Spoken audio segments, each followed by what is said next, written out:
Pero no toda acción típica o no toda conducta típica es antijurídica. En todo caso, nosotros podríamos decir que la tipicidad que ustedes han estudiado en la bolilla anterior, es un indicio de que nos encontramos frente a una conducta antijurídica. La tipicidad, evidentemente, es la descripción que hace el Código Penal en su parte especial de una conducta que está prevista con una penalidad. Es decir, hay una sanción penal prevista para esa conducta y nos encontramos frente al tipo penal. Y la conducta es típica cuando se adecua a ese tipo penal. Pero no toda conducta típica es antijurídica, que es lo que decíamos al principio, porque se trata solo de una presunción de ilicitud, y esa presunción de ilicitud no quiere decir que siempre haya ilicitud. Y ahí nos encontramos junto a los elementos que hay en el programa, que ustedes lo tienen, ¿no? Que son los principios de la justificación. Cuando hay una causa de justificación, excluye la antijuricidad de la conducta a pesar de que esa conducta esté encuadrada en un tipo penal. ¿Qué queremos decir con esto? Que existen ciertas dispensas o permisos legales para que ciertas conductas, a pesar de ser típicas, a pesar de estar descritas en un tipo penal, estén justificadas. ¿Sí? O sea que vamos a decir que en definitiva la antijuricidad, antes se le llamaba antijuridicidad, pero era una complicación del idioma, estamos hablando de antijuricidad. Que la antijuricidad es la ausencia de una causa de justificación. ¿Sí? Ahora, ¿dónde están las fuentes de las causas de justificación? Las fuentes de las causas de justificación las vamos a encontrar en el artículo 34 del Código Penal, pero no solamente en el artículo 34. Es decir, hay otras fuentes o causas de justificación que están en el Código Penal y no en el artículo 34, y hay otras causas de justificación que ni siquiera están en el Código Penal. Pero ya vamos a avanzar sobre ese punto, y yo creo que conviene ir analizándolo paso a paso. ¿Sí? En principio, se ha definido que la causa de la antijuricidad es la ausencia de una causa de justificación, entonces tenemos que ver cuáles son las causas de justificación que están previstas en el Código Penal en el artículo 34. Nosotros vamos a encontrar el inciso tercero del artículo 34, el estado de necesidad. Es decir, es una de las causas de justificación, una de las causas de justificación tenemos que causar un mal para evitar otro mayor inminente al que ha sido extraño. Luego tenemos el cumplimiento de un deber, que lo vamos a encontrar en el inciso cuarto, primera parte, el que obrar en cumplimiento de un deber, o también el legítimo ejercicio de un derecho, autoridad o cargo, que lo vamos a encontrar en la última parte del inciso cuarto del artículo 34. ¿Sí? Y por último, la legítima defensa, que lo vamos a encontrar en los incisos 6 y 7 del artículo 34. ¿Sí? Eso, digamos, hasta ahí, lo que estamos hablando del artículo 34, nos estamos refiriendo a las causas específicas previstas y que de acuerdo a la teoría tradicional era un catálogo cerrado, es decir, que se consideraba que las causas de justificación previstas en el artículo 34 constituían un catálogo cerrado y por lo tanto no podía existir otra causa de justificación que no esté prevista en el artículo 34. Bueno, el criterio actual no nos dice lo mismo. Es decir, el criterio actual es darle mayor amplitud, es decir, no se trata de un catálogo cerrado, las causas de justificación están en todo el ámbito del derecho, tanto del derecho penal como del derecho civil, e incluso acepta la posibilidad de que existan lo que se llaman causas supralegales de justificación, es decir, causas de justificación que no estén previstas en la ley, siempre y cuando cumplan con los requisitos previstos para la causa de justificación. Por ejemplo, tenemos en caso de el artículo 86 dentro del Código Penal, es decir, que aún dentro del Código Penal vamos a encontrar causas de justificación que no están en el artículo 34.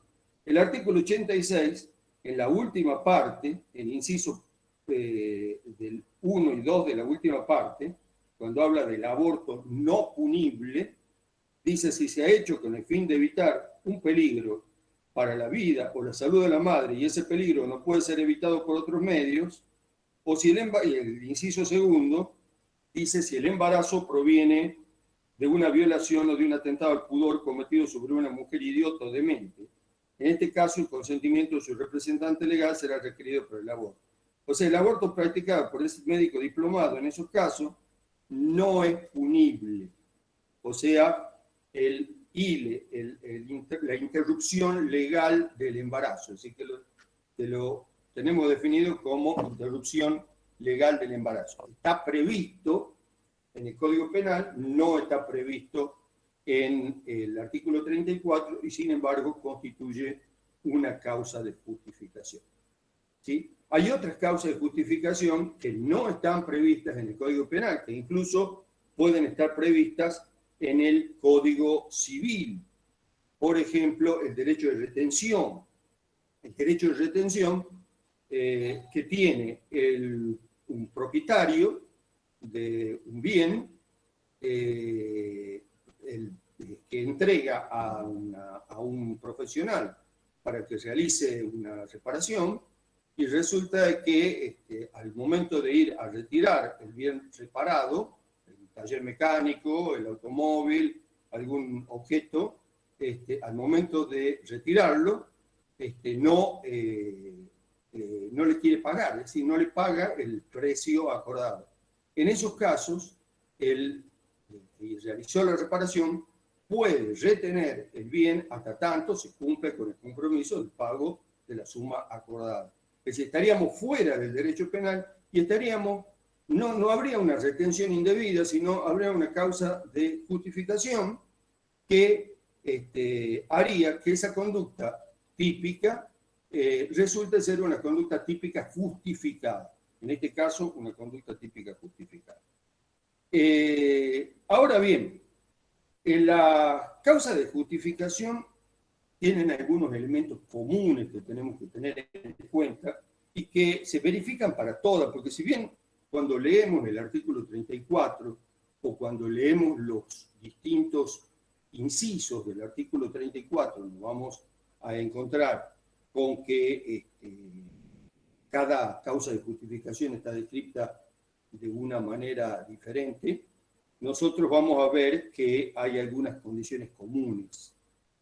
Por ejemplo, en las causas de justificación casi siempre hay valores en juego, ¿no? Y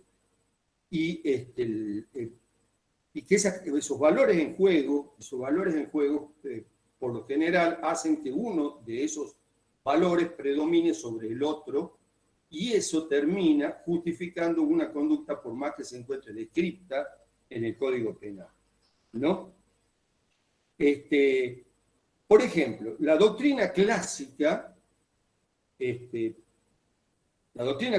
hablaba de catálogo cerrado, no contempla, digamos, más que las causas del artículo 34.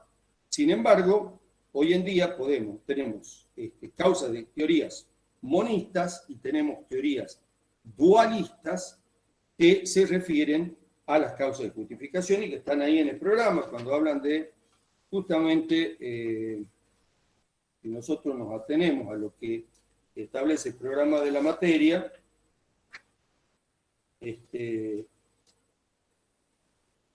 habla de teorías monistas y teorías dualistas. ¿A qué se refiere? Es decir, teorías que reconocen un solo criterio, un solo principio para todas las causas de justificación.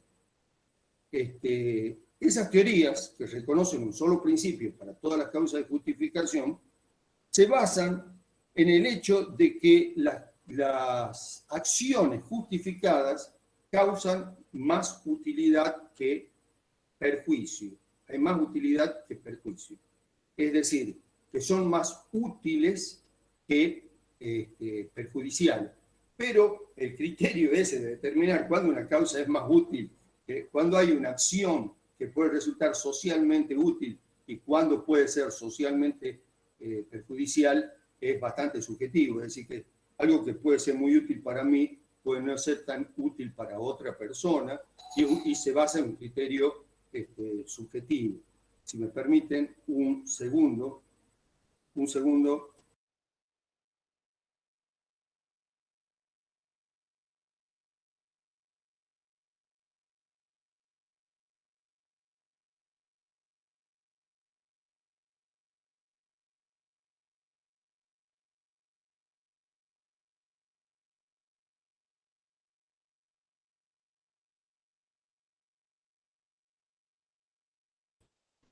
Disculpen.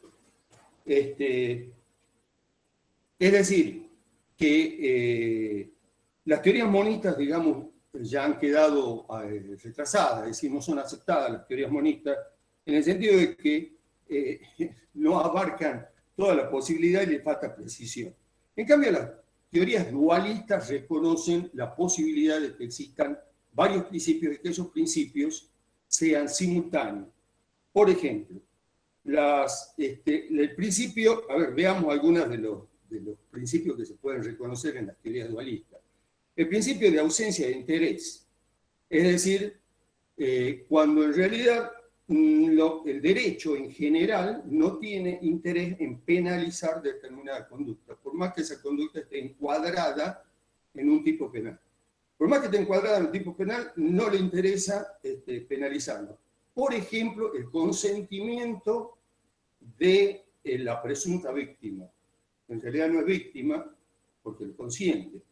Sería el caso de los tatuajes.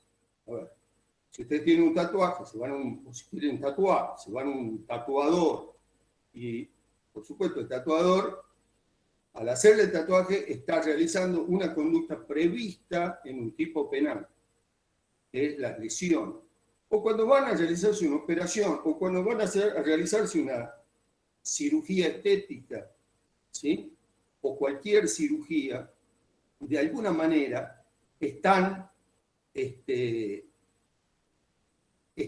aceptando que se le produzcan lesiones, están aceptando las lesiones, ¿sí?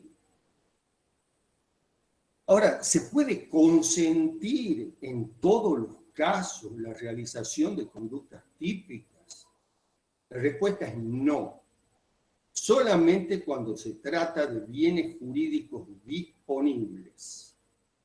Es decir, yo puedo disponer, por ejemplo, de parte de mi cuerpo, puedo disponer de la textura de mi piel, por ejemplo, y aceptar que se me haga un tatuaje. O puedo disponer de la forma de mi nariz y aceptar que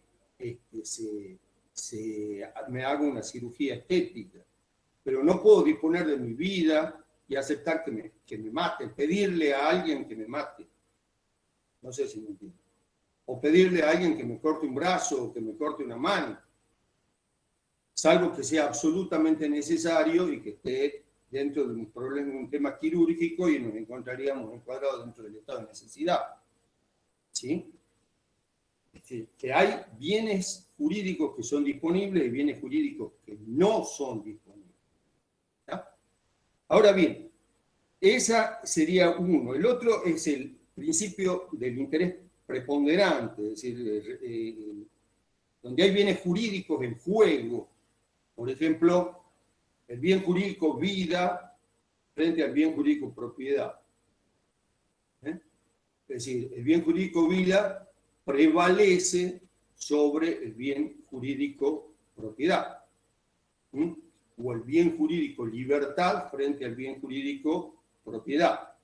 Hay una prevalencia de determinado bien jurídico. Me dicen que si puedo repetir, me están preguntando ahí. Yo digo que cuando se ponen en juego determinados bienes jurídicos, hay bienes jurídicos que predominan o prevalecen sobre otros con toda claridad. Y hay otros casos en que no hay claridad en esa prevalencia de bienes jurídicos. Por ejemplo, si tenemos por un lado el bien jurídico vida, la vida de una persona, o la propiedad, de hecho, lo que prevalece es la vida, no la propiedad. ¿Sí? Ahora, si tenemos la libertad y la propiedad, también la libertad es un bien jurídico más valioso que la propiedad. Ahí en ese caso está clarísimo.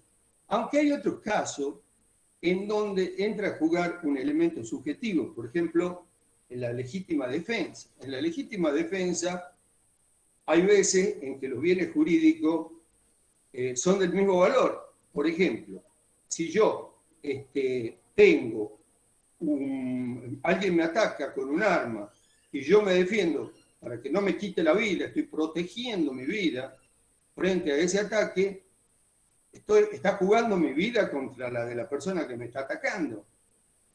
Y evidentemente son dos bienes jurídicos del mismo valor, pero desde mi perspectiva tiene más valor mi vida. Lo mismo que la vida de mi hijo, lo mismo que la vida de mi familia, lo mismo que la legítima defensa de mis bienes. Ahí entra a jugar un elemento subjetivo diferente que no es la exacta proporción de valor de los bienes jurídicos. ¿Sí? Y por último, bueno, estos dos casos de la preponderancia de los bienes jurídicos no se aplica en la legítima defensa y en el estado de necesidad, no se aplica siempre. A veces sí, a veces no. A veces no. ¿Cuáles son los presupuestos del estado de las causas de justificación? Algunos presupuestos comunes de las causas de justificación. Por ejemplo, en el criterio tradicional, bastaba que se den los presupuestos objetivos de la causa de justificación. Es decir, que no eran necesarios que el autor de la acción típica tenga conocimiento de los elementos subjetivos. No era necesario. Por ejemplo, decir, bueno, vamos a empezar a dar algunos ejemplos de laboratorio, los voy a tratar de dar despacito para que se comprenda. Por ejemplo, si una persona dispara contra otra sin saber que esa otra persona está a punto de matar a un tercero, aparentemente yo estaría encuadrado en la legítima defensa. Estaría encuadrado en la legítima defensa o eventualmente podría estar encuadrado en el estado de necesidad, según los casos. Sin embargo, lo que requiere la doctrina, según lo que ustedes van a poder leer en Righi, por ejemplo, es que aparezca el elemento subjetivo. Es decir, que la persona que se encuentra amparada por una causa de justificación tenga conocimiento de que se encuentra amparada por una causa de justificación. ¿Sí? Ahora bien, ese sería uno. Es decir, entonces no aceptamos el criterio tradicional. Aunque Zaffaroni tiene algunas diferencias, ya vamos a ver después porque vamos a encontrar algunas diferencias entre lo que ustedes van a leer en el texto de Righi y lo que van a leer en el texto de Zaffaroni con respecto a algunos de los conceptos. ¿sí? El criterio entonces actual predominante es que debe, para que la causa de justificación tenga el efecto de eliminar la antijuricidad de la conducta, es que concurran los elementos objetivos y subjetivos. Es decir, que el autor, que la persona que actúa amparada por una causa de justificación debe saber que actúa amparada por una causa de justificación. ¿Sí? Cuando no hay justificación, así hay veces en que nosotros parece que estamos frente a una causa de justificación, pero en realidad no estamos frente a una causa de justificación. Por ejemplo, ¿quién obra objetivamente justificado, pero lo ignora? Que es el ejemplo que les acabo de dar. Es decir, estoy realizando una conducta justificada, pero no sé que la estoy realizando.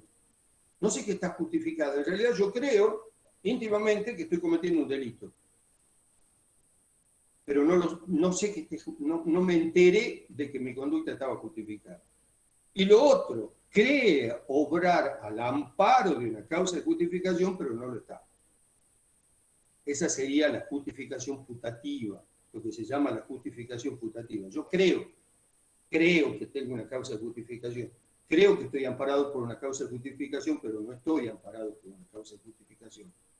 Por ejemplo, a ver, veamos algo, ejemplos prácticos que se dan con bastante frecuencia en la práctica. La legítima defensa. Hay un criterio erróneo sobre la legítima defensa o sobre los alcances de la legítima defensa. Por ejemplo, si yo encuentro una persona dentro de mi casa armada y yo tengo un arma, consigo desarmarlo, le disparo, lo hiero en una pierna, consigo quitarle el arma y esa persona está desarmada en el piso, es decir, que ya no tiene ninguna posibilidad de atacarme, evidentemente yo no puedo dispararle y matarlo. Sin embargo, a lo mejor creo que sí puedo. Pero digo, no, si la persona estaba en mi casa y yo la encontré armada y esa persona, sí, está bien, ya la había herido, ya estaba en el piso, ya le había quitado el arma, pero estaba dentro de mi casa y yo le seguí disparando porque, qué sé yo no sé lo que puede pasar. Evidentemente, ahí existe lo que se llama la justificación putativa. Creo estar amparado por una causa de justificación, pero no lo estoy. Y fíjense que esto sucede aún con los funcionarios públicos, como por ejemplo la policía. La policía tiene determinados protocolos para actuar y tiene que cumplir con esos protocolos. ¿Sí? Por ejemplo, si un policía consigue desarmar a un delincuente, o si el delincuente se entrega, levanta los brazos, arroja el arma, el policía no le puede disparar. O si el delincuente no está en condiciones de disparar porque está herido, el policía no le puede disparar. Es decir, y en ese caso es muy difícil que crea que está amparado por una causa de justificación, porque al ser un funcionario y saber cuáles son los límites de su deber, evidentemente sabe hasta dónde puede llegar en la reacción y sabe cuáles son los límites de la reacción. ¿Sí? ¿Está? Ahora vamos con los efectos de las causas de justificación. Ahora estamos hablando de las causas de justificación en general. Después vamos a ver las causas de justificación en particular. Ahora vemos los elementos comunes a todas las causas de justificación. Uno es la amplitud de la exclusión de la responsabilidad. O sea que al ser justificada la conducta deja de ser ilícita y se transforma en una conducta lícita.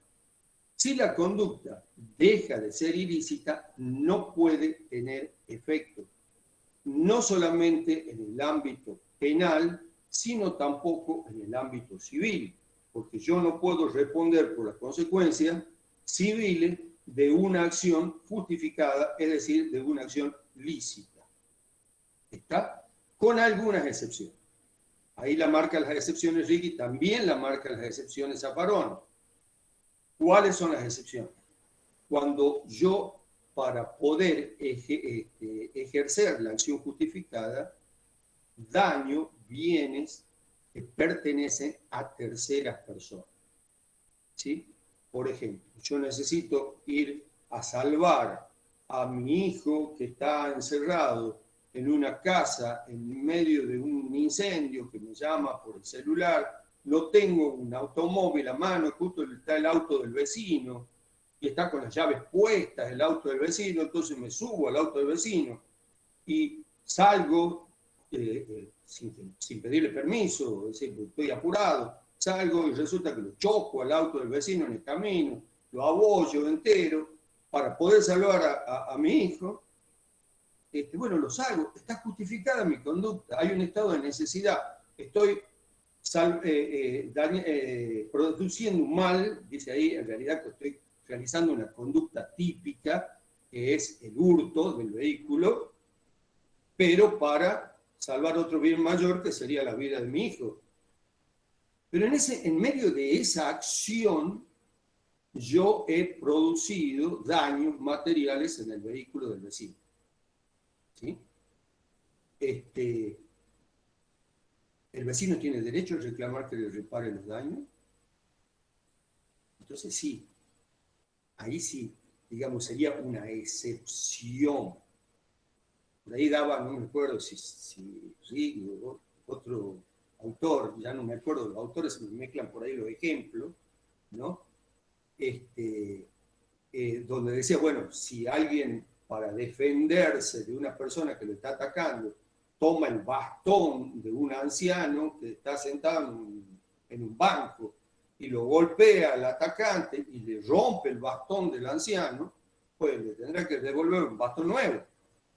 Porque está bien, sí, es una causa de justificación, mi conducta está justificada, pero hay un tercero que cuyo patrimonio está siendo dañado por mi acción justificada. Es decir, que tiene su excepción. La otra característica, ya la hemos dicho, provienen de todo el orden jurídico, no solamente del derecho penal.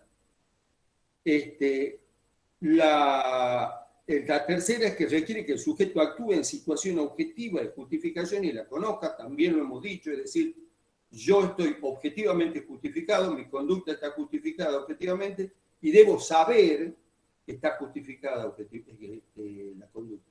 Es decir, debo tener conocimiento de que estoy actuando de manera justificada. ¿Sí? No importa, el conocimiento puede ser profano, digamos. No hace falta que yo conozca el Código Penal, no le vamos a exigir a cualquier ciudadano común de la calle que conozca el texto del Código Penal o del Código Civil, sino que sabe que lo que estoy haciendo está permitido.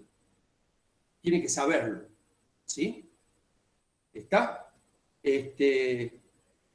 La otra es, tienen efecto general, abarca todos los partícipes. Bueno, también ahí vamos a encontrar una diferencia con Zaffaroni. Zaffaroni no dice exactamente lo mismo, ya les voy a mostrar. Pero el principio general es decir, bueno, pasa una cosa, no es lo mismo que las causas de inculpabilidad, que las causas de exclusión de la culpabilidad. Las causas de exclusión de la culpabilidad solamente benefician a la persona que no es culpable. Pero si participan, si tienen, por ejemplo, cómplices primarios, cómplices secundarios, encubridores, esas personas no se van a beneficiar porque la acción del autor no sea culpable. En cambio, en la causa de justificación, Righi plantea que no. Que si hay una causa de justificación, si la conducta está justificada, si la conducta deja de ser ilícita para transformarse en una conducta lícita, entonces, evidentemente, no es delito para nadie. No hay cómplices, no puede haber cómplices de una conducta lícita, no puede haber ni cómplices primarios, ni cómplices secundarios, ni encubridores de una conducta lícita. ¿Sí? Y luego viene, no puede uno crear, ese es otro elemento común, ¿no? No puede uno crear una causa de justificación y luego ampararse, ¿no? en esa causa de justificación para producir un daño. Es decir, cuando hablamos nosotros de o sea que no puede haber una causa de justificación contra otra causa de justificación. Eso es lo que queremos decir en síntesis, simplificándolo a esto. Yo no puedo oponer una causa de justificación a otra causa de justificación. Por ejemplo, si hay una orden judicial que dispone que me detengan porque he cometido un delito, es decir, una persona, hay una orden de detención contra una persona porque se presume que ha cometido un delito. ¿Sí?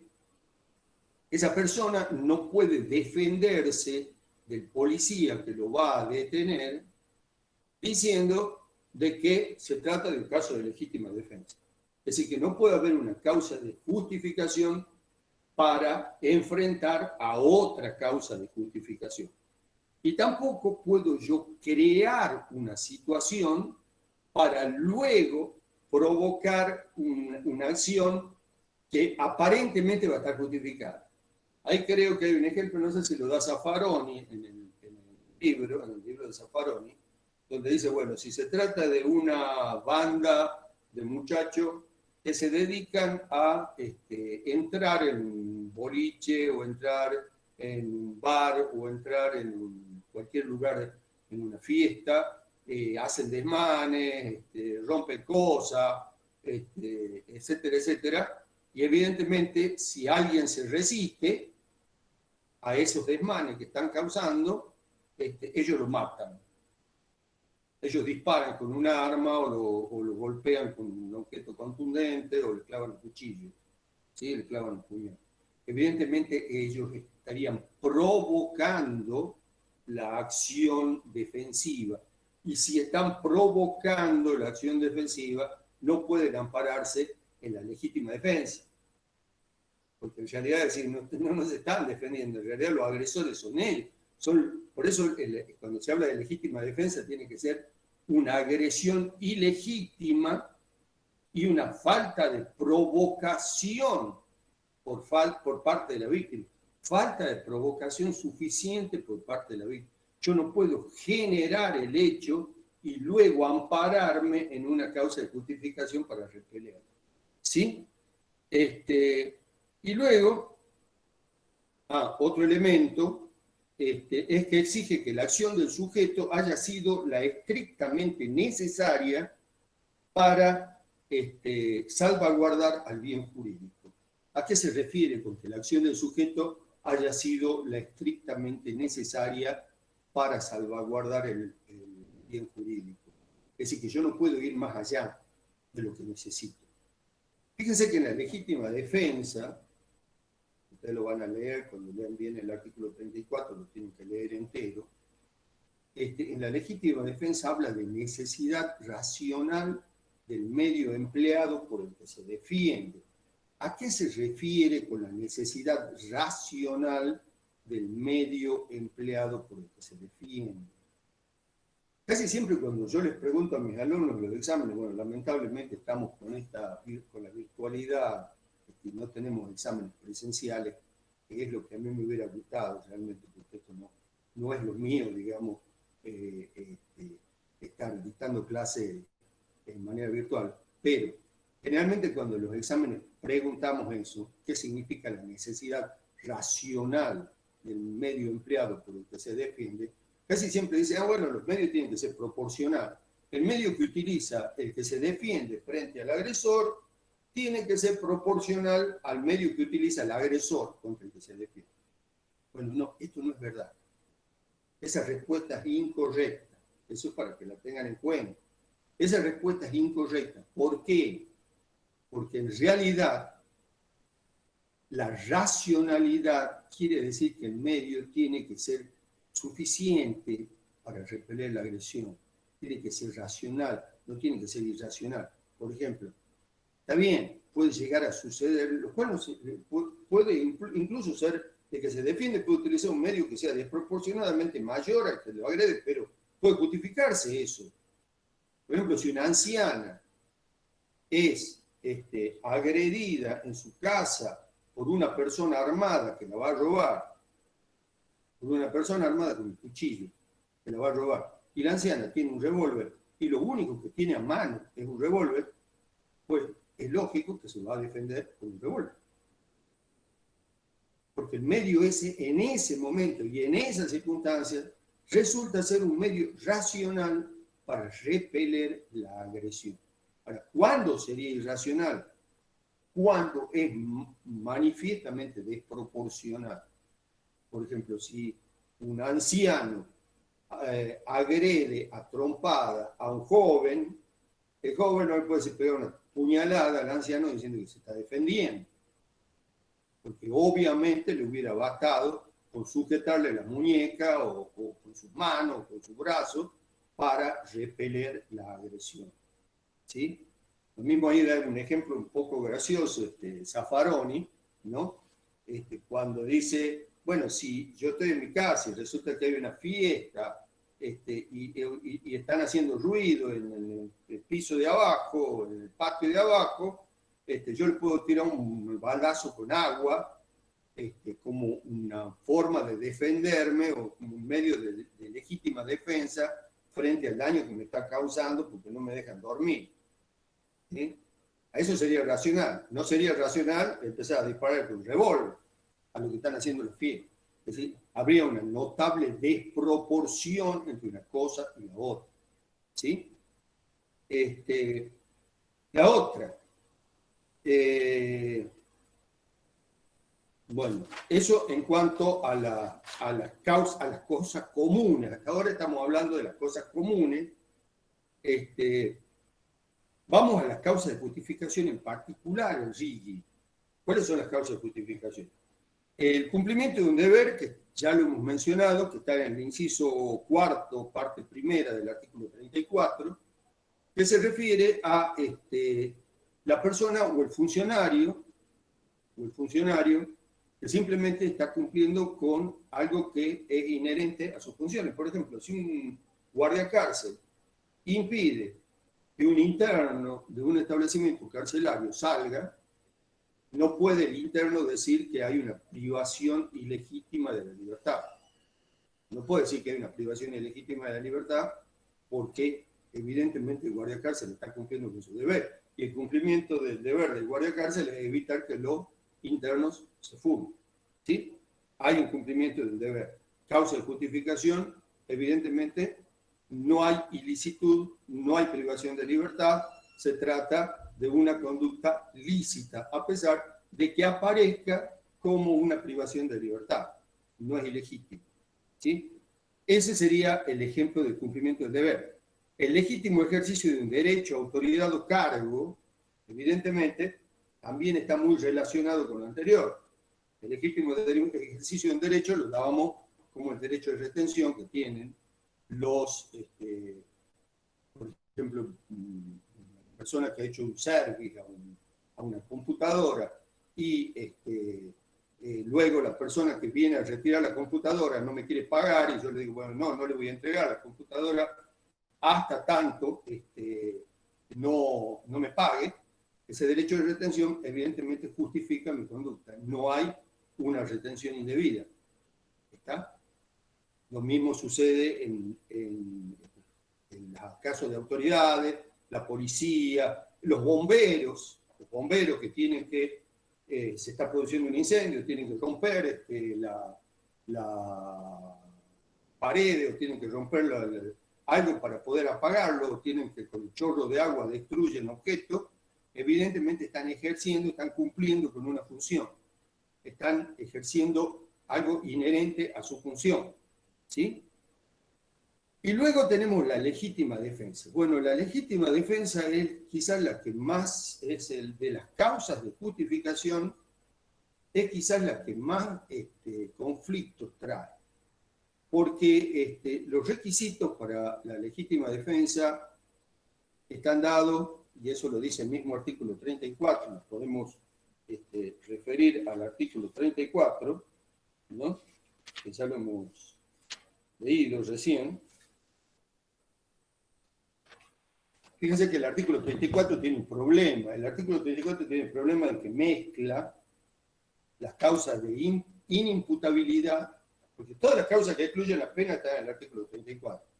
Las causas que excluyen la imputabilidad, las causas que excluyen la acción, las causas que excluyen la antijuricidad y las causas que excluyen la culpabilidad. Es decir, la ponen en un solo artículo.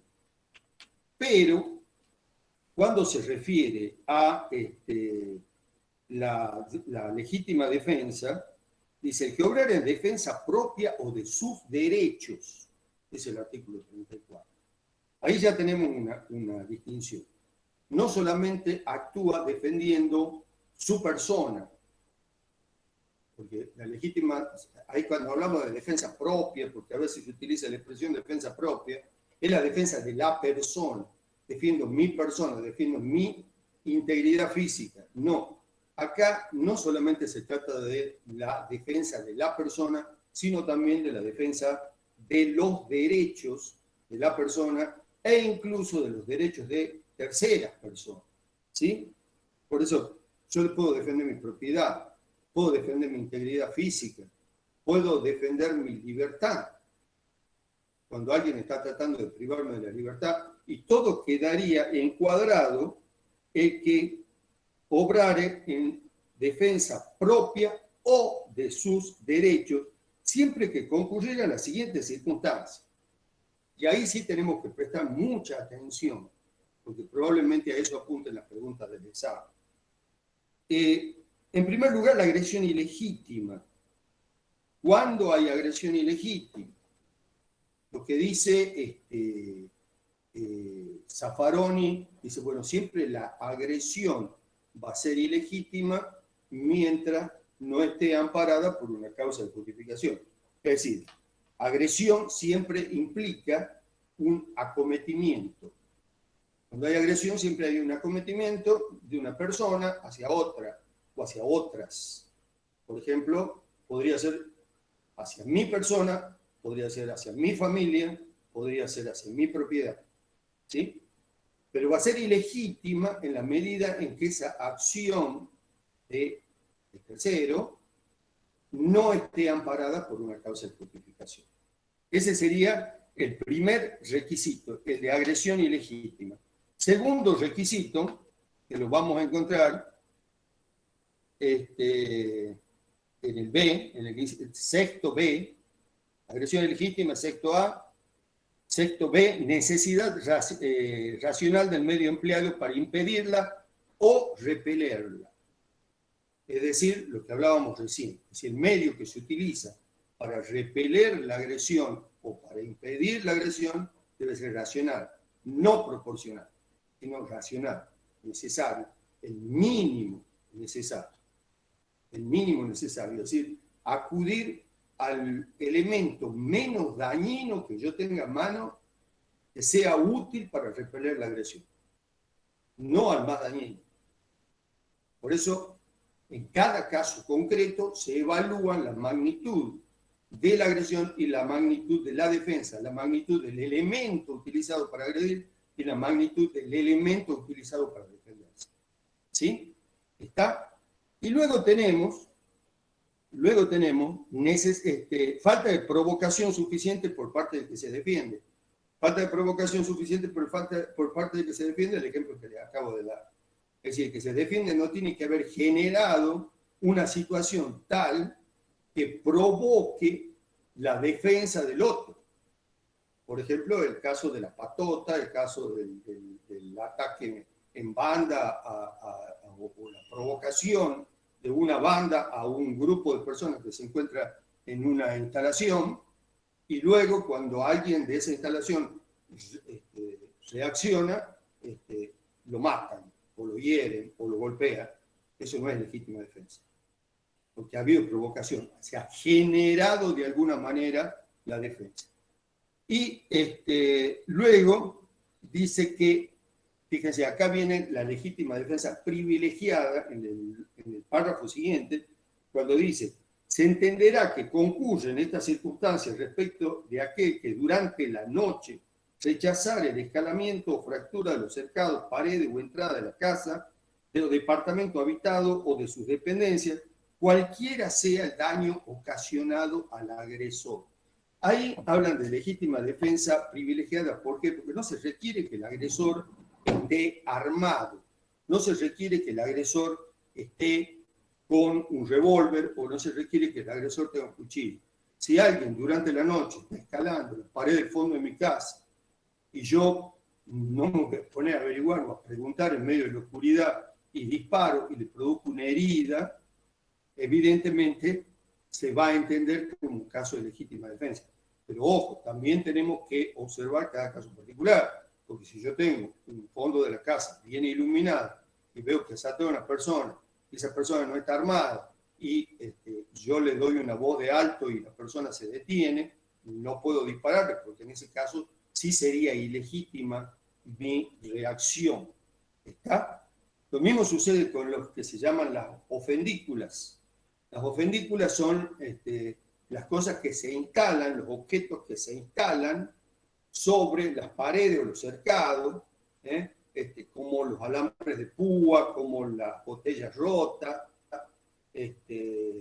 como bueno, hay una serie de cosas que se colocan ahora en las paredes para evitar que se salte, para evitar que se la atraviese.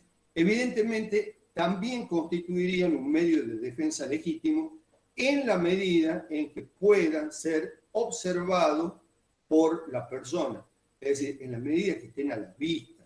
No sucede lo mismo, creo que hubo un caso en Córdoba hace unos años, de que electrificó una cerca y resulta que a un chico se le cae la pelota del otro lado de la cerca y cuando la criatura quiere cruzar la cerca para agarrar la pelota, se electrocuta.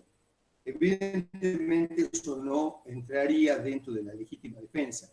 No es una ofendícula. La ofendícula es algo que está a la vista, algo que se puede ver. Es decir, que la persona que va a saltar la cerca sabe que se puede lastimar, sabe que puede quedar herido. En cambio, si se electrocuta con una cerca que está conectada a un cable de alta tensión, evidentemente no hay legítima defensa. No va a quedar encuadrado dentro de los casos de legítima defensa.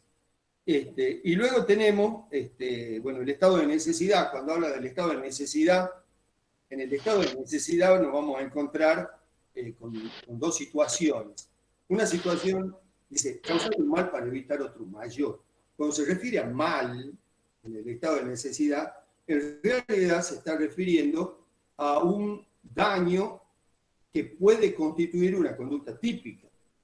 Es decir, yo realizo una conducta típica, pero para evitar un daño que puedo sufrir o mi persona o una persona que esté vinculada a mí, por ejemplo, mi hijo o mi esposa. Es decir, siempre hay algo que para mí puede resultar más valioso. Puede haber un criterio objetivo para medir los valores. Podríamos decir, bueno, vamos a evaluar los bienes jurídicos. El bien jurídico mayor y el bien jurídico menor. Pero hay veces en que los bienes jurídicos tienen igual valor. Cuando los bienes jurídicos tienen igual valor, no estamos frente a un estado de necesidad justificante. Es decir, no estamos frente a un estado de necesidad que elimina la ilicitud de la conducta, sino que cuando los bienes son de igual valor, estamos frente a un estado de necesidad disculpante. Es decir, elimina la culpa, pero no elimina la antijuricidad del acto. Es decir, que ustedes lo van a ver cuando vean el tema culpabilidad, que es la próxima bolilla, ustedes van a ver que hay acciones humanas que disculpan, pero no justifican. ¿Y cuál es la consecuencia? Que en el caso en que disculpan, pero no justifican, hay injusto penal. No hay delito para la persona que se encuentra amparada por esa causa de inculpabilidad. ¿Está? Ahí Zaffaroni dice algo con lo que yo realmente no estoy de acuerdo, por acá lo tenía anotado. Él planteaba de que la coacción, por ejemplo, que nosotros siempre la tomamos como una causa de inculpabilidad o de exclusión de la culpabilidad, sería un tipo de estado de necesidad, o lo ubicaría dentro del encuadre del estado de necesidad. ¿Mm? Coacción es la persona que actúa bajo la amenaza de sufrir un mal grave e inminente. La amenaza de sufrir un mal grave e inminente puede venir de la naturaleza, cierto, por ejemplo, un huracán, un tornado, un terremoto. En esos casos sí podríamos decir que la amenaza de sufrir un mal grave o inminente constituyen una causa de justificación o una forma de estado de necesidad. Pero podría ser que la amenaza de sufrir un mal grave o inminente provenga de una persona. Por ejemplo, la persona que le apunta con un arma a otra para hacer lo que firme un documento, para hacer lo que firme un cheque, para hacer lo que firme una escritura, cualquier cosa. Es decir, en ese caso, digamos, hay una amenaza. O la amenaza no puede ser solamente sobre la persona. Puede ser que secuestren a un familiar de esa persona, secuestran a la mujer, secuestran a la hija de la persona y dicen que la van a matar si esa persona no hace tal cosa delictiva, es decir, si no comete un delito. Coacción. Actúa bajo la amenaza de sufrir un mal grave inminente. Ahí Zaffaroni hace una aclaración sobre el tema de la inminencia. Dice que para que sea inminente no es necesario que sea actual, sino que el peligro del daño sea actual. Por más que se prolongue en el tiempo. Por ejemplo, podría llegar a suceder de que una persona tenga secuestrado al hijo de otra para obligarlo a que cometa un delito y lo puede tener secuestrado durante un periodo extenso de tiempo y lo mismo va a seguir siendo inminente. Va a seguir siendo inminente porque el peligro del daño sigue estando presente en todos los casos. ¿Sí? O sea que la inminencia en realidad no está en eso. ¿Mm? El peligro de sufrir un daño grave o inminente en la coacción. ¿Cuál es el problema? Que en la coacción sigue habiendo delito. En ese tipo de coacción sigue habiendo delito. En cambio, en la causa de justificación, en el estado de necesidad, no hay delito, porque la conducta está justificada. Y si hay delito en la coacción, la responsabilidad penal se traslada del coaccionado al coaccionante. Es decir, la persona que esgrime la amenaza es la... Profe, disculpe. Sí. Sí. Profe, disculpe, se le trabó y no se escuchó entrecortado, no se entendió. ¿Puede volver a explicar esa parte? Lo último. Bien, lo que digo Sí. es que no toda, que hay formas y la coacción, o sea, la amenaza de sufrir un mal... ¿Se escucha bien ahí? ¿Se escucha? Bueno, si la amenaza de sufrir un mal grave o inminente proviene de la naturaleza, podríamos decir que esa coacción es una forma específica de estado de necesidad, como dice Zaffaroni, o sería una especie de estado de necesidad. Pero si la coacción proviene de una persona, y el coaccionado actúa bajo la amenaza de otra persona, la responsabilidad penal se traslada al coaccionante, es decir, al que emite la amenaza, al que me amenaza. Yo cometo un delito porque tienen a mi hijo secuestrado y lo van a matar si yo no cometo el delito. Hay un delito. Yo no voy a ser culpable. La culpabilidad se va a trasladar a la persona que me amenaza. ¿Se entiende la diferencia? Está claro esto. Es decir, que ahí en la coacción hay delito, hay responsabilidad penal, porque hay culpabilidad, nada más que la culpabilidad se traslada a otra persona. En el estado de necesidad justificante no hay delito, porque se justifica la conducta y no se traslada a nadie. En el caso de la culpabilidad, sí, la culpabilidad es individual. Puedo yo ser culpable y no ser culpable, a lo mejor alguna otra persona que actuó conmigo sin saber que yo estaba cometiendo un delito.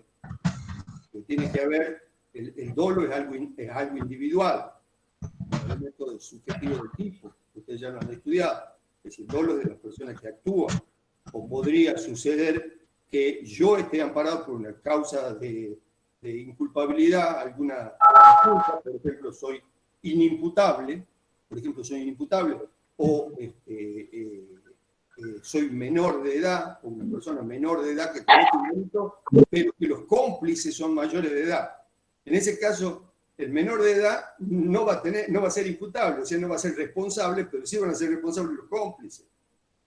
Es decir, que en el caso de la culpabilidad hay una separación. En el caso de las causas de justificación, no. La causa de justificación, al constituir una forma de licitud, o como le llama Zaffaroni, un tipo de licitud que reafirma el principio de reserva contenido en el artículo 19 de la Constitución Nacional, que dice nadie puede ser obligado a hacer lo que la ley no manda, ni privado de lo que ella no prohíbe, y que está reafirmado por las causas de justificación.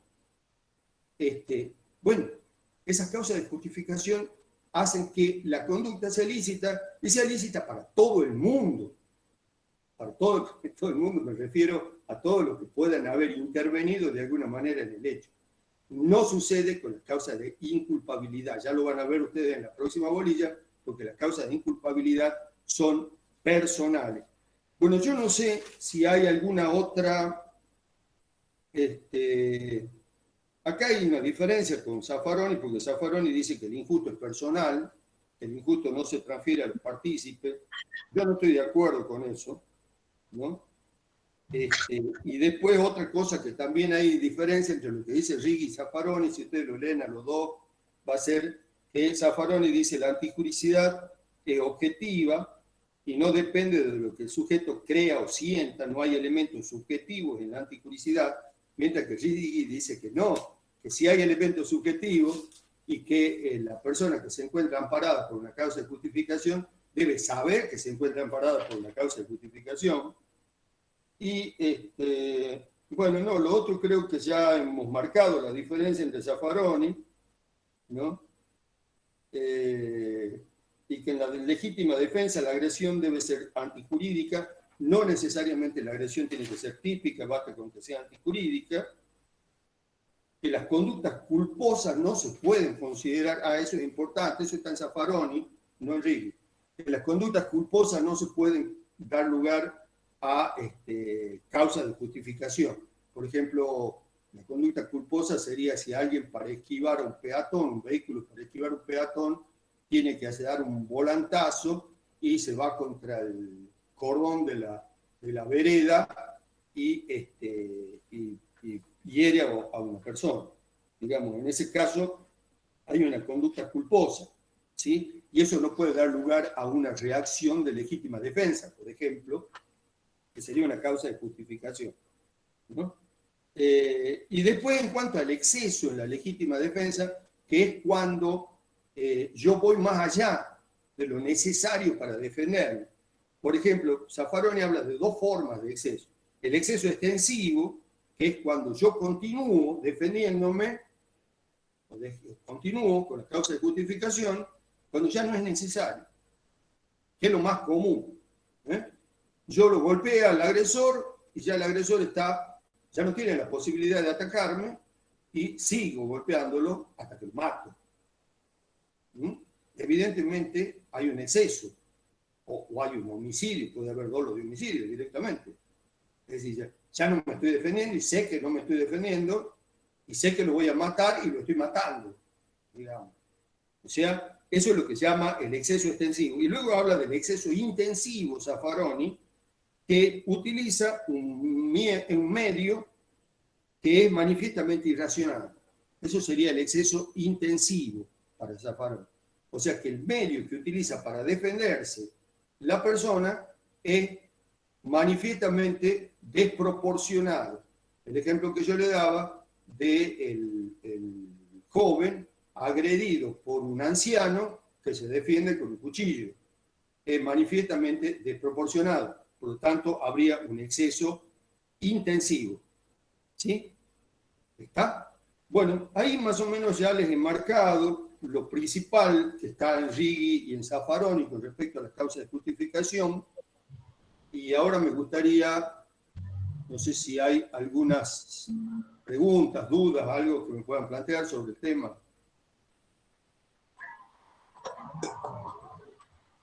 Sí, hay algunas preguntas. Nora preguntaba, ¿podrías repetir los efectos de la causa de justificación? Bueno, parece que no se escuchaba bien esa parte. Primero, el efecto de la causa de justificación es el básico, el principal, es convertir a una conducta ilícita en lícita. O sea, una conducta típica, o sea, que está encuadrada en el tipo penal, por lo cual hay una presunción de que es ilícita, la convierte en lícita. Ese sería el primer efecto. El segundo efecto es con relación a las personas que intervienen. Eso es lo que se discute ahí con... Hay una diferencia entre Zaffaroni y Righi, lo van a encontrar, a la diferencia. Según Righi, a ser lícita, evidentemente es lícita para todos. No solamente va a ser lícita para el que está amparado por la causa de justificación. Es lícita, no hay cómplices, no hay encubridores, es decir, que no hay responsabilidad penal en ningún. Puede haber responsabilidad. Ese es otro de los efectos. Desaparece la responsabilidad penal y también la responsabilidad civil. Pero eventualmente puede haber responsabilidad civil frente a terceros que no tuvieron nada que ver con el hecho. Como el ejemplo que di de utilizar el bastón de una persona para defenderme o utilizar el auto del vecino para ir a buscar, a salvar a mi hijo y chocarlo en el camino. En ese caso, sí tendré que responder civilmente. No en todos los casos. No con respecto al agresor, por ejemplo, en el caso de la legítima defensa. Esa sería otra de las consecuencias. Y no sé si les había... y la otra es el deber de tolerancia. El deber de tolerancia que no se puede oponer una causa de justificación a otra causa de justificación. Es decir, que si alguien actúa amparado por una causa de justificación, yo no puedo argumentar una causa de justificación para defenderme de esa acción. El ejemplo que les di es de policía con la orden de detención. Si el policía tiene la orden de detenerme, evidentemente yo, ante una orden judicial, tengo que aceptarla. No puedo oponerme ni resistirme diciendo que estoy actuando en legítima defensa frente a la orden de detención del policía. ¿Sí? Bueno. No sé si contesta la pregunta esa. Norma preguntaba, ¿la situación vivida por Babi Checopar puede ser un ejemplo? Por Checopar, a ver, no recuerdo la situación particular de Babi Checopar, no sé si me la pueden recordar. Es decir, un ejemplo de legítima defensa, me están diciendo. Sí, decían así. No sé, Melissa, si vos lo recuerdas al ejemplo para que... Doctor, yo creo que se refiere a que Babi Checopar, al ver amenazada a su hija en un asalto y que, bueno, la tomaron de rehén por un tiempito, es como que el delincuente la amenazaba que le iba a violar a la hija. Entonces la actuó en legítima defensa y lo mató de un tiro. Sí, así como lo están describiendo, está encuadrado dentro de los presupuestos de la legítima defensa, porque la legítima defensa no solamente habla de la legítima defensa de la persona que es agredida, sino la legítima defensa de tercero agredido. En ese caso, si hay una amenaza para la hija, hay una defensa para la hija. Sería un exceso en la legítima defensa si, por ejemplo, él reduce a la persona y ya esa persona no está en condiciones ni de agredir física ni sexualmente a su hija, y no obstante eso la mata. En ese caso, habría un exceso en la legítima defensa. El ejemplo que hemos dado recién de exceso en la legítima defensa. ¿Sí? Norma Beatriz Reynoso preguntaba, por ejemplo, el delincuente que asalta a un profesional de karate, boxeo, etc., y se defiende aplicando sus tácticas y lo mata al delincuente. sería un exceso en la legítima defensa. Si Bien. un experto, un boxeador, supongamos un boxeador profesional, un experto, puede defenderse. Eso no quiere decir que el boxeador no tenga la posibilidad de defenderse. Sí tiene la posibilidad de defenderse. Sí tiene la posibilidad de defenderse. Lo que pasa es que el boxeador se va a defender con lo estrictamente necesario para repeler el ataque. Ahora, si el boxeador empieza a golpear a la otra persona hasta hacerlo, no hace falta que lo mate, basta con que le produzca lesiones graves al agresor, entonces habría un exceso en legítima defensa, porque en ese caso sus puños estarían siendo utilizados como un arma. Lo mismo sucede que si yo tengo un perro, yo tengo un pitbull, un perro peligroso, y evidentemente alguien me ataca a golpe de puño, yo puedo asusarlo al pitbull hasta que el pitbull lo mate al agresor, habría un exceso en la legítima defensa, porque lo estaría utilizando a mi perro como un arma. Es decir, dejaría de ser una mascota y se transformaría en un arma. Bien. Camila Ilén Reyes pregunta, profe, ¿y el caso de que electrifiquen la cerca y pongan carteles de advertencia? Bueno, ahí podría ser más, sí. Hay casos, por ejemplo, a veces en reparticiones públicas o en lugares que están destinados a ser resguardados, hay carteles que dicen peligro, cerca electrificada, ya sí se trataría de una ofendícula, porque le está avisando a las personas que tienen que tomar precauciones y que no se tienen que subir a la tapia, porque arriba, no abajo, como el caso de la verja en la ciudad de Córdoba, donde es una criatura que se electrocutó, que además ni siquiera, aunque le hubieran puesto un cartel, no sabía leer. No sabía leer, no tenía la posibilidad, es decir, se agarró de la cerca y se electrocutó. Entonces, se le ponen allá arriba, en unos cables, con un cartel, etcétera, que esté advertida la persona que va a actuar, evidentemente podría actuar como un ofendículo. Habrá que considerarlo en cada caso particular. Bien. Luciana Monteros preguntaba, ¿podría repetir el exceso intensivo? El exceso intensivo es lo que acabamos de ver en Zaffaroni, ¿no? En Zaffaroni habla del exceso intensivo cuando se utiliza un medio manifiestamente irracional. Es decir, el exceso intensivo tiene que ver con el medio. El exceso extensivo tiene que ver con el hecho en sí, la prolongación de la conducta. Por ejemplo, la conducta defensiva se tiene que prolongar lo justo y necesario para evitar la agresión. Nada más. Es un tema que está discutido ahora, por ejemplo, en el caso de Chocobar en Buenos Aires. El caso del policía que dispara contra el chico que había apuñalado al turista y bueno, entonces uno dice, no, ya no estaba en condiciones de resistirse. Y el chico estaba caído, estaba herido en una pierna. Sí, también dice, tenía un cuchillo en la mochila, pero el policía dispara, el policía dice que la bala rebotó en el piso, habría que ver, eso está sujeto, no puedo yo dictar una sentencia desde acá, pero quiero decir, lo que está en discusión es eso. Lo que está en discusión es si hubo un exceso por parte del policía o no hubo un exceso. Si hubo un exceso en la legítima defensa. Pero el policía tiene derecho a defenderse. Si el policía es atacado por el delincuente, él puede utilizar el arma, incluso puede matar al delincuente para evitar la agresión. Ahora, si el delincuente está huyendo, no le puede disparar a la espalda para matarlo porque estaría excediéndose en sus atribuciones. Y eso es lo que está en discusión ahí, en ese caso.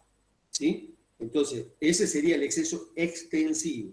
Y el intensivo es lo que les acabo de decir, cuando se utiliza un medio que es manifiestamente desproporcional. Es decir, que no guarda relación con la magnitud del ataque. El medio con el que me defiendo es demasiado para lo que es el ataque. ¿Sí? Ese es el exceso intensivo que me están preguntando. Bien. Fernández Agustín preguntaba, ¿puedes repetir el principio de ausencia de interés?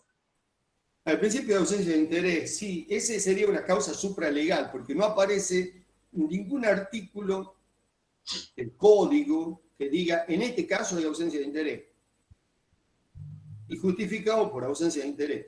Pero sin embargo, en la práctica cotidiana está lleno de casos de ausencia de interés. Por ejemplo, cuando yo me voy a un sanatorio a someterme a una operación, a una intervención quirúrgica, los médicos que me van a intervenir me van a producir lesiones en el cuerpo. Yo sé que me van a producir lesiones. Me van a clavar agujas, me van a partir con el bisturí, etcétera, etcétera. Yo sé que me van a producir, lo estoy autorizando. Hay un consentimiento por parte mía. Por lo tanto, toda la conducta de los médicos está justificada. Salvo que se trate de un caso de mala praxis. Que si se trata de un caso de mala praxis, ya habría un delito culposo, que es otra cosa. Se habría un delito culposo porque habría imprudencia, negligencia, impericia. Aparecerían los elementos del delito culposo, ¿no es cierto?, por transgredir el deber de cuidado, por sobrepasar el deber de cuidado. ¿Está? Y también el caso más común es el de los tatuajes. Yo me voy al tatuador para que me haga un tatuaje. El tatuador me está produciendo lesiones. Claro que me está produciendo lesiones. Pero yo estoy aceptando. Es más, he ido a pagarle para que me produzca lesiones. ¿Sí? En ese caso, hay ausencia de interés. El derecho no está interesado en imputarle, ¿no es cierto?, al tatuador un delito, ni en imputarle al cirujano un delito, salvo, por eso le digo que haya mala praxis, salvo el caso de mala praxis. ¿Sí? Bien. Elías Bárcena dice, profe, en caso de un psicópata, ¿habría una justificación? Psicópata no, porque hay que hacer una distinción entre el psicópata y el psicótico. El psicópata es una persona que tiene una enfermedad mental, pero que esa enfermedad mental, y ahí entramos ya en el tema de la imputabilidad, que creo que lo ven en la próxima bolilla, ustedes, no sé si lo ven en la próxima bolilla, pero entraríamos en el tema de la imputabilidad. El psicópata es imputable porque puede comprender, que es para Zaffaroni comprender es internalizar, dice él, no saber es diferente. No saber no es una cuestión intelectual simplemente, sino de internalización de que la conducta que realizo es una conducta ilícita, es delictiva. No importa si yo conozco el tipo legal o no, puedo no conocerlo al tipo legal, puedo no saber qué artículo del Código Penal estoy realizando, qué figura tipificada estoy realizando. Pero sin embargo sé que se trata de un delito. El psicópata sabe. Lo que no tiene es un equilibrio suficiente como para poder establecer límite o autolimitarse. Generalmente se dan los delitos sexuales. Que los delitos sexuales casi todos están o son bajo la influencia de estupefacientes o psicópatas que tienen determinadas inclinaciones y que no las pueden controlar, digamos, tienen un descontrol total sobre esa conducta. ¿Sí? Pero eso no sucede en el psicótico. El psicótico no sabe lo que hace. El psicótico está totalmente ajeno. Él vive en otro mundo, de que no comprende que lo que está realizando es una conducta criminal. No la internalizó como conducta criminal. Esa persona es inimputable y no va a ser responsable porque no tiene capacidad para ser culpable. Es incapaz de ser culpable. ¿Sí? ¿Está? ¿Otra pregunta? Sí, Karina Vera preguntaba, doctor, ¿qué pasa cuando cometen un delito de arma de fuego estando bajo sustancias tóxicas? Un delito con arma de fuego. Estando bajo sustancias tóxicas.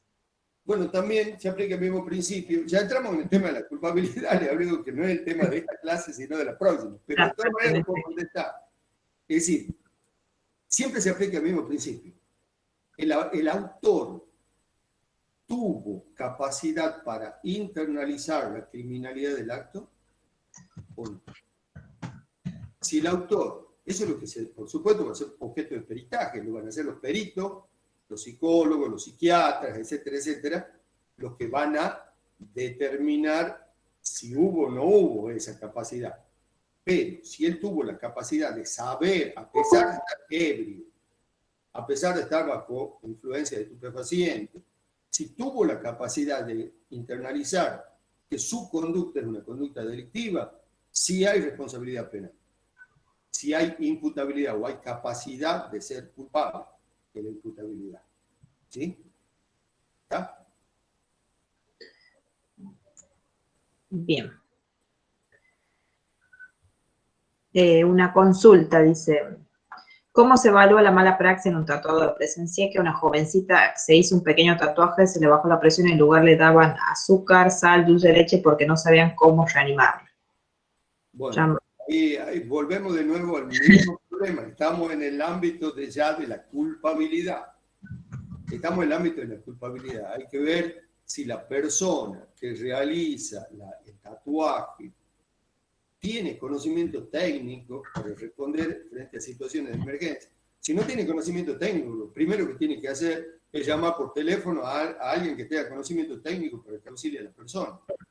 Si no la atiende, estaríamos frente a la figura de abandono de persona, que otro delito, que es encontrar a una persona en una situación de peligro y no prestarle la ayuda que necesita. O sea, que estaríamos frente a otra figura penal distinta, que abandona a persona. Profe, disculpe. Sí, perdón. En el principio de la clase estaba hablando sobre legítima defensa. ¿Eso también se puede encontrar en el Código Civil? Porque he visto un artículo referido a eso, el 1718. La legítima defensa no está descrita como una conducta civil, sino como una conducta que elimina la antijuricidad penal. Pero sí puede haber consecuencias civiles en los casos que yo he dado recién. Es decir, que yo cuando para defenderme utilizo elementos de un tercero ajeno a la acción, evidentemente tengo que responder frente a ese tercero por los elementos que utilizo. ¿Sí? Es decir, sí, profe, pero esos... Ahí entraría en el plano de la cuestión civil. Mientras tanto, estoy en lo puramente penal. Es decir, la legítima defensa es puramente penal. Lo que puede estar en discusión es si puede haber alguna consecuencia en el ámbito civil de la causa de justificación. Y lo que hemos dicho es lo que he dicho recién. No sé si me han escuchado. He dicho, frente al agresor no hay ninguna consecuencia, civil ni penal. Frente a terceros ajenos puede haber, si yo utilizo para defenderme, elementos de tercero. Puede haber consecuencias civiles. En otro caso, no. ¿Sí? Muchas gracias, profe. Bien. Fernández Agustín dice que repite el cumplimiento de un deber, porfa, no llegué a anotar. El cumplimiento de un deber. Bueno, pero va a quedar grabado de todas maneras. El cumplimiento de un deber es cuando se trata de un funcionario que está realizando algo que le compete a su función. ¿Cuál es la función? Por ejemplo, el policía. El policía puede detener a una persona por una orden judicial. ¿Sí? Uh-huh. Está autorizado a detener a una persona con la orden judicial. Está cumpliendo con su deber. Ahí hay una causa de justificación. Ese es un ejemplo de causa de justificación. ¿Sí? Ahora, no se puede oponer a esa causa de justificación otra causa de justificación. Es lo que hemos dicho. Yo no puedo oponer al policía que está cumpliendo con su deber la legítima defensa. Está claro, ¿no es cierto? ¿Sí? Bien, ¿queda alguna otra pregunta? No, quedaba solamente una de Luciana, que pertenece también a culpabilidad, si comete un delito un menor de edad. Si comete un delito un menor de edad, también está en el plano de la culpabilidad. Un menor de edad no es responsable penalmente. Antes se lo consideraba inimputable al menor de edad. O sea que la minoridad era una causa de inimputabilidad. Ahora no. Ahora se considera que el menor de edad está fuera del sistema penal de los adultos y se rige por su propio sistema de la minoridad. Y no hay responsabilidad penal para los menores de 16 años. Es decir, los menores que no han cumplido los 16 años no son responsables. Y ahí no se va a considerar si comprenden o no comprenden. No tiene nada que ver. Basta el hecho de que no haya cumplido los 16 años para no ser responsable penalmente. Sí puede dar lugar a medidas de seguridad, que eso lo vamos a ver más adelante en otra unidad. Es decir, medidas de seguridad para el menor que delinque, pero no pena. No pena. No tiene carácter retributivo. ¿Sí? ¿Está? Por ahora no hay preguntas. Nora pregunta por último, por ejemplo, cumplimiento de un deber también es cuando un médico se resiste a realizar un aborto. Bueno, hasta ahora en lo que hay todo un debate sobre eso. Cuando se trata de un aborto legal, o sea, la interrupción legal del embarazo, hay toda una discusión acerca de la viabilidad de la objeción de conciencia, que se llama. Es decir, que puede el médico decir, bueno, será legal, estará autorizado por el código, pero yo considero que yo, por mis creencias religiosas, no lo voy a hacer. Pero otro lo puede hacer y no se lo pueden impedir. Sí sucedió acá el hecho de que se pusieron trabas a abortos que sí estaban previstos como interrupciones legales del embarazo, porque cuando habla del daño en el cuerpo, en la salud de la madre, no solamente se refiere a daño físico, sino también se refiere a daño psíquico. En el caso de una criatura de 12 años violada, que se le impide hacer un aborto, evidentemente se está transgrediendo la norma. Hay una violación a la norma porque no se está cumpliendo con lo que dispone el Código Penal. Bien. Es decir, la legitimidad de la interrupción legal del embarazo en esos casos. ¿Sí? Norma Beatriz Reynoso dice, la última pregunta, si el hijo de una persona que posee un arma, por ejemplo, un policía, y su hijo la saca sin que su padre sepa, hiere a alguien o mata a alguien que pretende asaltarlo, ¿sobre quién cae la responsabilidad? El hijo de un policía que le saca el arma al padre y hiere a alguien. Bien. Bueno, eso con respecto al hijo, si es menor de 16 años, no tiene ninguna responsabilidad. Y con respecto al padre, podría dar lugar a una responsabilidad a título de culposa, en caso de que hubiera dejado el arma en un lugar en donde de fácil acceso para su hijo menor de 16 años, su hijo pequeño. En ese caso podría haber responsabilidad por culpa o imprudencia del padre. Pero también estamos en el ámbito de la culpabilidad, no en el campo de la antijudicial. ¿Sí?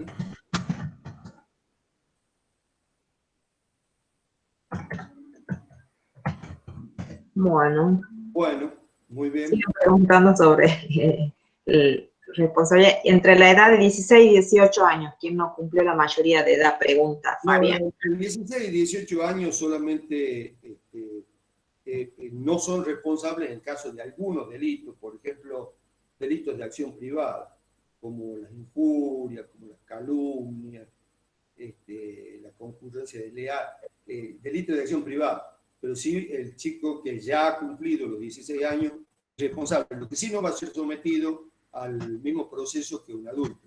Es decir, va a ser sometido a un proceso especial para menores de edad, donde la condena la va a tener recién cuando adquiera la mayoría de edad. Esa es la diferencia. Pero sí hay responsabilidad por los otros hechos, por los otros tipos de delitos. Bueno.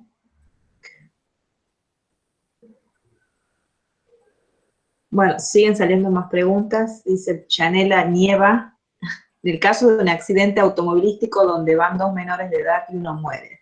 ¿sobre quién caería la responsabilidad? Y bueno, ahí sí no habría responsabilidad penal si el menor es menor de 16 años. Supongamos que dos chicos de 15 años van en un auto y se produce un accidente y muere el acompañante y se sabe que va manejando.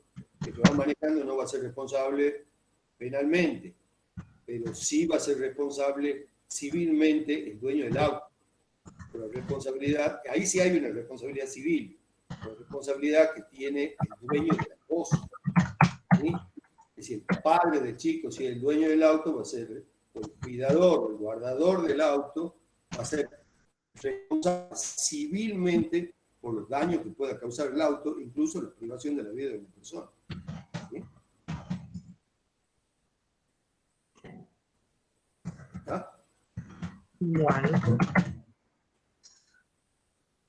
Por ahora no hay más preguntas. Muchas gracias, profesor. Les agradezco mucho. Gracias, doctor. Hermosa clase. Muy claro todo.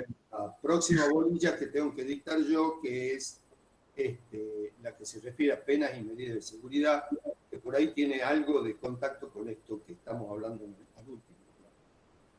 Muchas gracias, doctor. Muchas gracias. Muy interesante, Ángel. Gracias, Melissa, por la colaboración. Muchas gracias. Gracias. Muchas gracias, doctor. Muy linda la clase. Muy bien, gracias. Muchas gracias, doctor. Saludos. Muchas gracias. Muchas gracias, doctor. Chao, hasta luego, gracias.